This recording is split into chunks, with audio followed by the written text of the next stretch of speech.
Assalamualaikum warahmatullahi wabarakatuh. Perkenalkan, nama saya Lydia Dwi Suryati dari kelas 2 Psikologi UIN Sunan Gunung Jati Bandung. Sekarang kita akan masuk ke dalam materi uji chi-square dari statistika inferensial. Chi-square atau disebut juga dengan chi-kuadrat.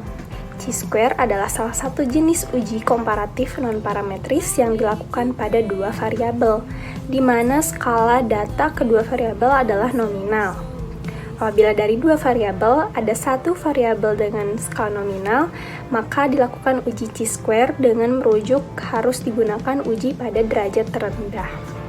Uji chi-square merupakan uji non-parametris yang paling banyak digunakan. Namun, perlu diketahui syarat-syarat uji ini adalah frekuensi responden atau sampel digunakan besar. Berapa syarat di mana chi-square dapat digunakan, yaitu yang pertama, tidak ada sel dengan nilai frekuensi kenyataan atau actual count. Kedua, apabila bentuk tabel kontingensi 2x2, maka tidak boleh ada satu sel saja yang memiliki frekuensi harapan atau expect count. Nah, yang ketiga ada apabila bentuk tabel lebih dari 2x2, misal 2x3, maka jumlah sel dengan frekuensi harapan yang kurang dari 5 tidak boleh lebih dari 20%. Rumus chi-square sebenarnya tidak hanya ada satu. Apabila tabel kontingensi bentuk 2x2, maka rumusnya adalah koreksi Yates.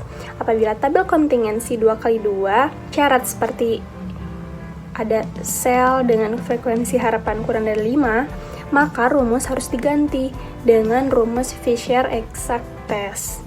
Jika chi-kuadrat dilambangkan dengan x pangkat 2, dilafalkan dengan chi, digunakan untuk menguji dua kelompok data baik variabel independen maupun dependen, berbentuk kategorik, atau dapat juga uji proporsi untuk dua peristiwa ataupun lebih, sehingga bersifat diskrit.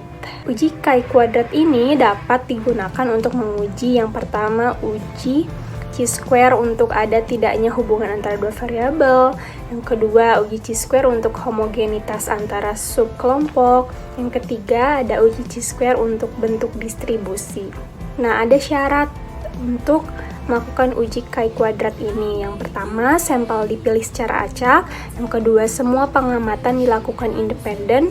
Yang ketiga, setiap sel paling sedikit berisi frekuensi harapan sebesar 1. Yang sel-sel dengan frekuensi harapan kurang dari 5 tidak melebihi 20% dari total sel. Yang keempat, ada besar sampel sebaiknya lebih besar dari 40. Nah, untuk menjamin pendekatan yang memadai digunakan aturan dasar. Frekuensi harapan tidak boleh terlalu kecil. Yang pertama, tidak boleh ada sel yang mempunyai nilai harapan lebih kecil dari 1, dan yang kedua, tidak lebih dari 20% sel mempunyai nilai harapan lebih kecil dari 5. Rumus chi-square, chi-square sama dengan sigma F0 min Fe pangkat 2. Spesifikasinya, data observasi berskala ukur nominal, yang K kelompok data berasal dari populasi independen karena disajikan dalam tabel kontingensi K kali K. Yang kedua, dapat digunakan baik untuk dua sampel independen maupun untuk K sampel independen.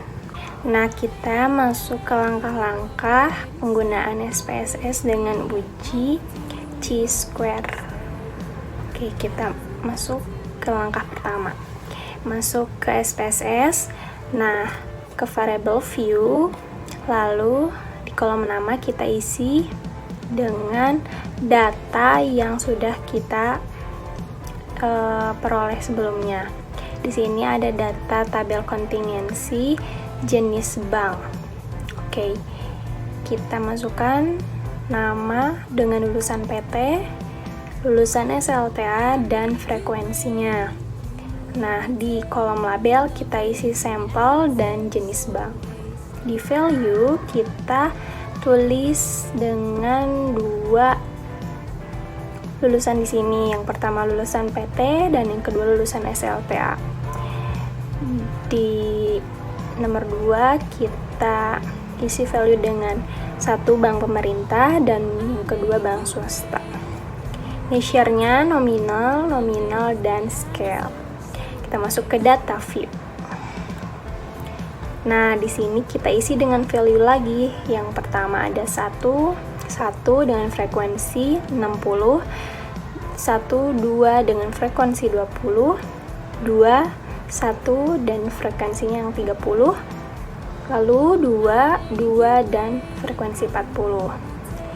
Setelah itu kita masuk ke data, weight case, kita pindahkan frekuensi ke sebelah kanan dengan mengklik weight case by terlebih dahulu. Pindahkan. Oke. Ke analyze, yaitu kita klik descriptive statistik, cross tabs. Nah, sampel lulusan PT kita masukkan ke kolom row, dan jenis bank lulusan SLTA kita pindahkan ke kolom. Lalu di sini ada kolom statistik, kita klik. Nah, kita klik chi-square, continue, oke. Ya, terlihat outputnya di sini.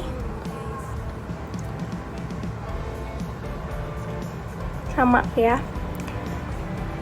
Nah, kita masuk ke hipotesis penelitiannya. Terdapat hubungan antara tingkat pendidikan masyarakat dalam memilih jenis bank dalam menyimpan uang. Lalu ada hipotesis statistik, dengan H0-nya tidak terdapat hubungan signifikan antara jenis bank yang dipilih dengan tingkat pendidikan masyarakat. Dan ada H1, terdapat hubungan signifikan antara jenis bank yang dipilih dengan tingkat pendidikan masyarakat. Statistik uji dengan menggunakan rumus manualnya seperti ini. Dihasilkan 14,76. Dengan kriteria ujinya H0 ditolak jika X pangkat 2 atau chi-square hitung lebih besar dari chi-square tabel dengan kekeliruan 5% dan DK-nya B-1 K-1 sama dengan 2-1, 2-1 sama dengan 1. Maka harga chi-square tabelnya 3,841. Kesimpulannya, H0 ditolak, maka dapat diartikan bahwa proporsi orang dalam tingkat pendidikan masyarakat dalam memilih bank dalam menyimpan uang sangatlah berbeda. Sekian pemaparan materi mengenai uji chi-square statistika inferensial. Mohon maaf jika masih banyak kekurangan ataupun kesalahan. Wassalamualaikum warahmatullahi wabarakatuh.